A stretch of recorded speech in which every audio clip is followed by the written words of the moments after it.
Elfie. Now that we're friends, I've decided to make you my new project. You really don't have to do that. I know. That's what makes me so nice. Popular. You're gonna be popular. This is Rebecca Evans here for WHRO FM. The Best of Broadway takes over Chrysler Hall tomorrow night.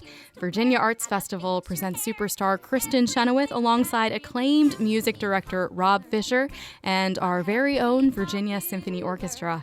I had the chance to chat with Rob earlier this week. We talked about the performance, working with Kristin, and his own journey as a musician growing up in the Hampton Roads area. Kristin and I have been working together for about 20 years and doing concerts from time to time.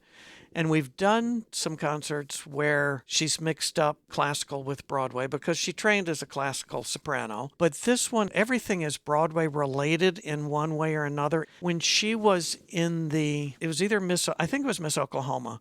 She won the talent competition, as one would hope.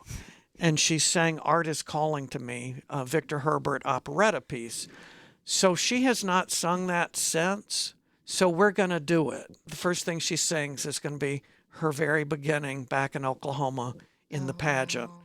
So she's really done it all in every genre more than any singer around. What do you think it is about her that really appeals to so many different audiences? That's a really good question. I think about it sometimes because anything she picks up to do, she does really, really well. And just from knowing her as long as I have and knowing her family and knowing about her growing up, she's always been like that. From when she was doing musicals in high school and being a cheerleader, and then college and becoming a really expert operatic coloratura. And then when she stepped into music theater, it was like everything just came naturally to her.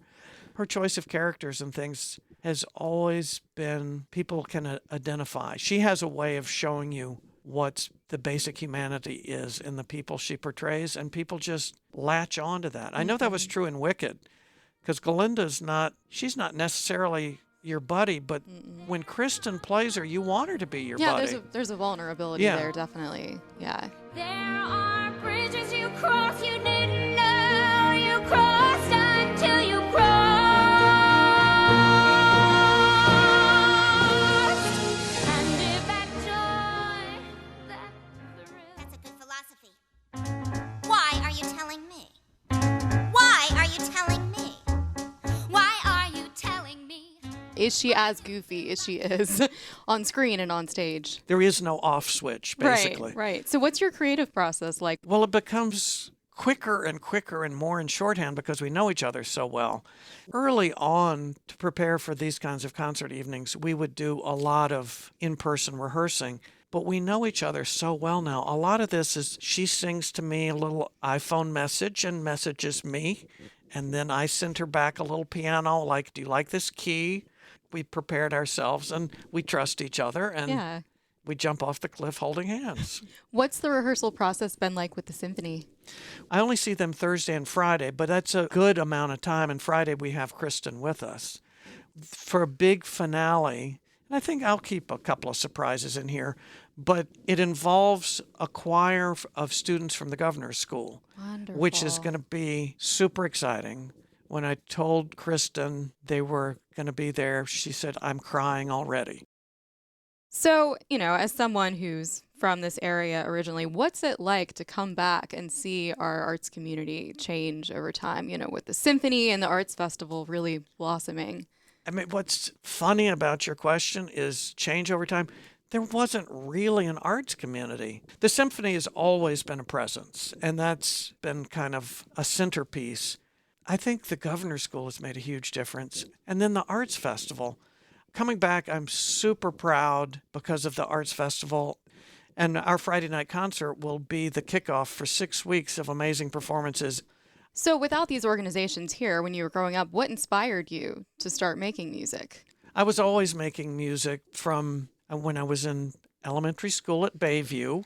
I was playing the piano for all the student assemblies, and then I was always playing for the choruses in junior high and high school. I was just always doing that, and I was always playing for everything that happened at church. So I always knew I'd be doing music. So I went to Duke to be marine biologist, but people kept needing music.